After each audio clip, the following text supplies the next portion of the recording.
fasting connected to all major religions, and it's something that's been done for such a long time. And the reason for that is that fasting is one of those acts where you give something up and then you experience both the physical purification, spiritual purification, the internal psychological struggles, the detachment from something that you consume and tend to rely on a daily basis. I mean, let's face it, we eat far more than we need to, far more often than we need to. And we use food as a crutch for a variety of things, for entertainment, for soothing difficult emotions, for pleasure, for cultural events, for numbing certain feelings. Food is ubiquitous. And it's perfectly fine to eat and enjoy your food and to there's a storm coming. It's perfectly fine to enjoy food, but once in a while, it's also good to be able to put it in perspective and to examine our relationship with it and to personally challenge ourselves and our will so that we can go beyond, our day-to-day experience to experience presence and the struggle very intentionally, to use our willpower and to also gain detachment from that experience that we think is so important and so urgent in the moment, especially if you're dealing with hunger pangs. You will know that feeling that feels like you just have to eat something or you're just gonna, you're gonna have a fit. But we know that hunger passes, and we know that most healthy human beings of a normal weight or above can easily fast for a day or two or three on their own, and beyond that with medical supervision to be safe, unless they have medical conditions. So it is possible and it's very doable, and people have been doing it for a long, long time, and there are benefits to that. The idea of just wrestling with your thoughts and being present to experience, to observe the hunger, the relationship, the habits that are formed in the way that we use food as a crutch, and not being able to engage in that activity very intentionally, very mindfully. It is a personal struggle, and being able to do that is not only no small personal feat, but it is one where you gain mastery over yourself, over your body. You're able to gain distance over yourself and your relationship with food, and you can see it from an external perspective. The first few days, hunger is real. The pangs will last minutes, and they will crust like this really urgent feeling that you just have to assuage. But it's a personal battle, and it's not about an unhealthy relationship with food. In fact, it gives you the appreciation of food, where you notice food as a source of fuel, a sacred source of fuel, where what you put into your mouth becomes really intentional, where you notice your relationship to food. Well, why am I eating something really sweet right now? Why did I choose junk food over something healthy? And as you explore that relationship with food, then you learn to nourish yourself in more healthy and more wholesome ways. And so I really think that if you engage in a fast, it'll completely change your perspective on food, on what it is that you put into your body, the karmic impact of the food that we carry, that it carries. I mean, modern agriculture has cut off our personal connection to where our food comes from, but it hasn't stopped all of the karmic energy from being stored within it. The agricultural practices, the exploitative labor practices, the often inhumane ways in which the animals are raised, handled, and slaughtered. And so all of that is connected to the energy of the food that you put into your body. So even just thinking about that, our relationship to food, where it comes from, is a really valuable aspect of fast. And then there are all of the spiritual connections that come along with that. A fast will connect you to the present moment in a very serious way, because you can't avoid it if you've made that serious commitment to yourself and to your spiritual development. And so doing that in and of itself is a challenge, and overcoming that challenge is probably one of the, a very rewarding thing to do. because it puts a lot of things into perspective. But beyond that, the fasted state in and of itself creates spiritual portals and opportunities to connect with your higher self. You'll go through various stages throughout the fasting period. The first few days is just really the initiation. Do you have the chops to get through this? And do you have the force of will, the resilience, the grit to stop yourself, stop your habits of reaching for something, either sweet or something to satisfy or numb whatever it is that you're trying to accomplish through that sensation, knowing full well that you'll be okay in the vast majority of cases. So first few days, you battle the hunger, and it is not an easy feat. It's most of the time the only thing on your mind. And if you're working or if you're busy doing something else, yeah, you might be able to get through that period without too much of a challenge. But if you're going to be taking that time to meditate, to journal, if you're going to have a retreat, you're going to find that it may be rather challenging, and be prepared for that. And also know that you can overcome this if that is what you choose to do. The hunger tends to crest at around day 3. And at that point, you leave the stage of initiate and then you become a healer, because both physiologically and psychologically, you start to heal yourself. Your body enters a phase of autophagy. That basically means your cells are eating up damaged cells. They're destroying whatever is no longer serving you, precancerous cells, damaged proteins, whatnot. Your body takes this opportunity to recognize that it's not going to be getting any more food, so it's going to make do with what it has, and it's going to maximize what it has, so that it's not getting any new fuel sources, so might as well take care of the ones you have. And so that enters physical healing stage, but you're also then starting to clear out some of the things that your body and spiritual body have been holding on to. As you purge the last of your digestion, you'll find that your digestion slows quite a bit, but as you get rid of whatever refuse is left, and you find yourself almost exclusively made up of water and your physical cells, then you are carrying less weight, less karma, because our food contains, it carries karma from the people that have handled it, from the way the animals were treated, or if you eat animal products, from the way the food was harvested with care, with pesticides, what kind of labor conditions were used, how were the people feeling in that particular moment, all the hands that it's handled. So that's one less thing. That is one chemical relationship, physical, psychological relationship that you're not ingesting into your body.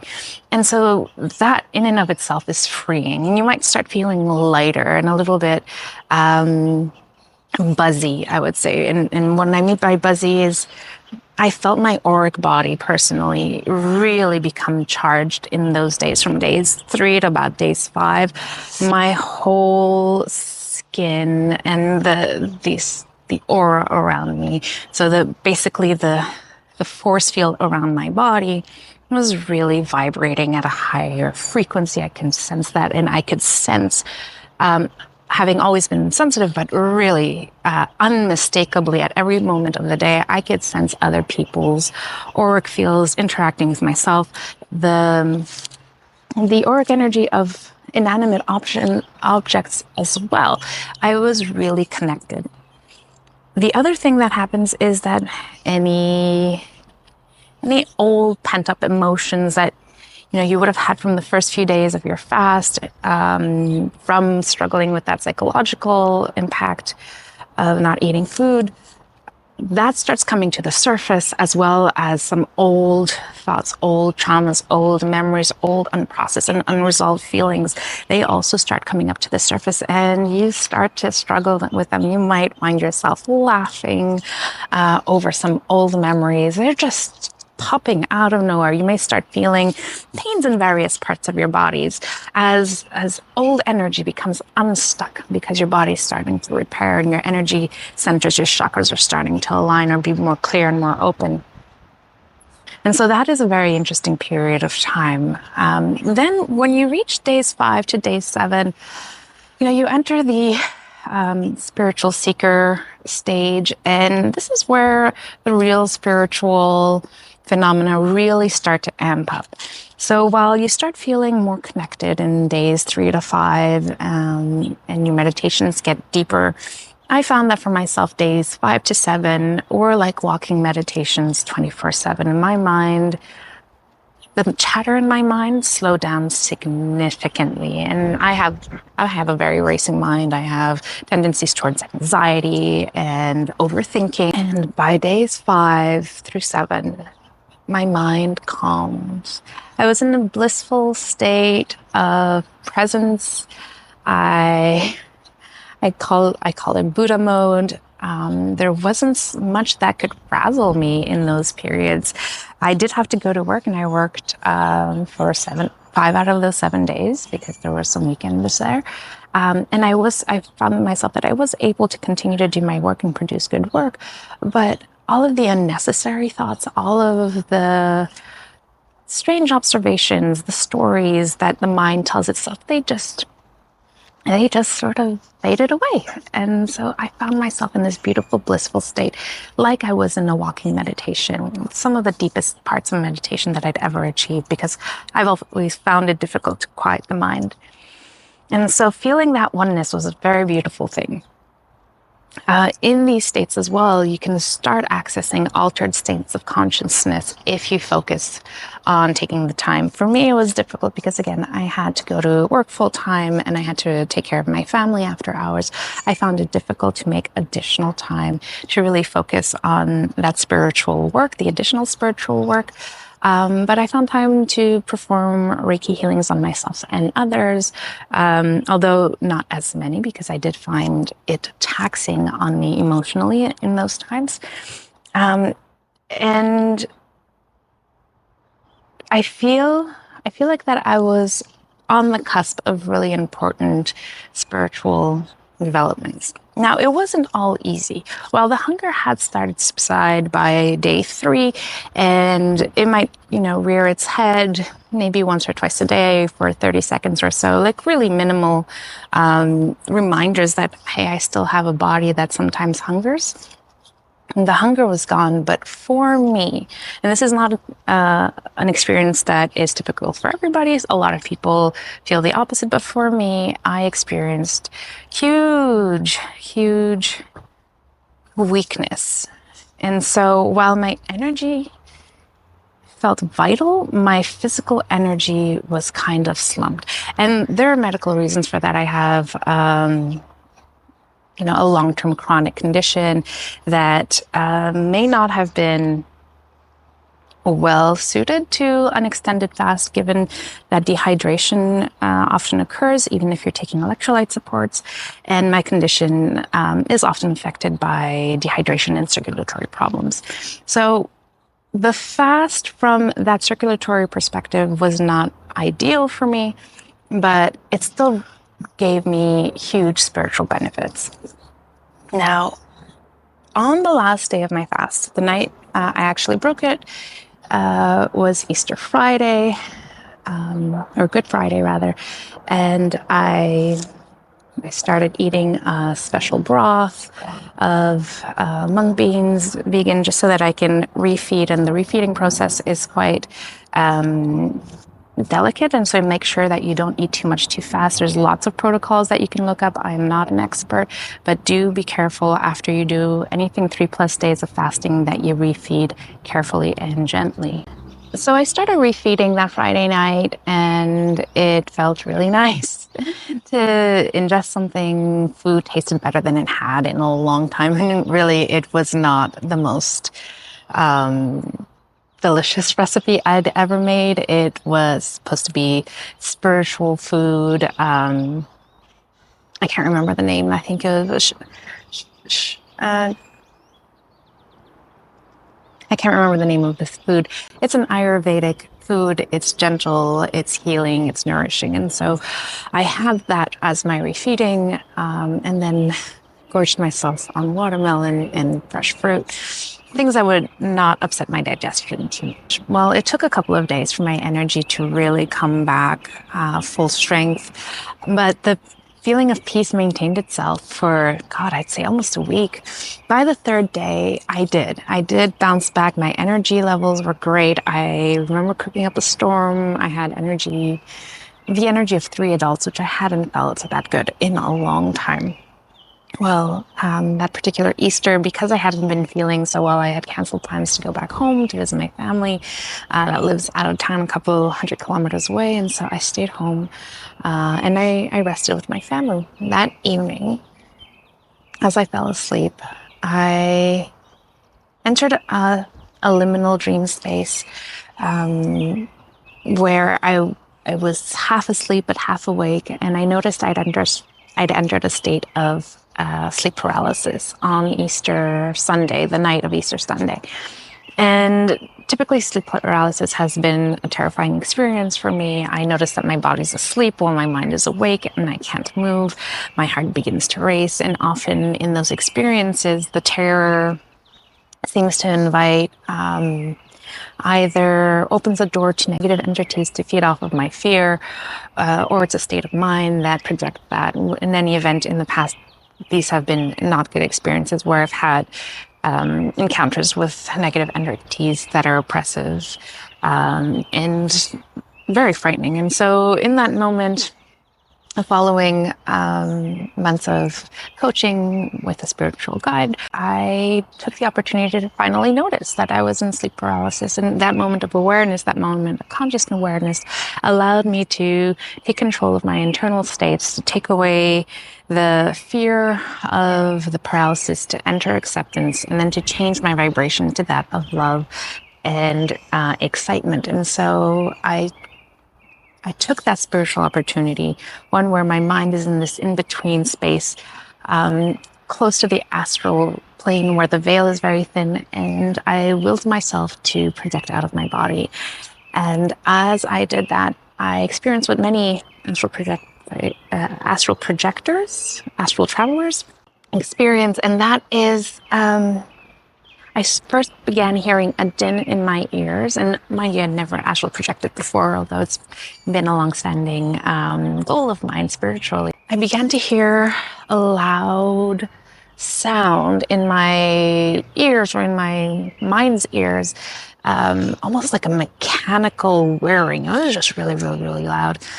And it felt like almost a rocket launch sound, like the engine's just firing and vibrating really loudly. And after that, I began to feel my body just like having, not seizures, but jolts, where I could feel a detachment beginning to happen between my ethereal self and my body. And so I felt that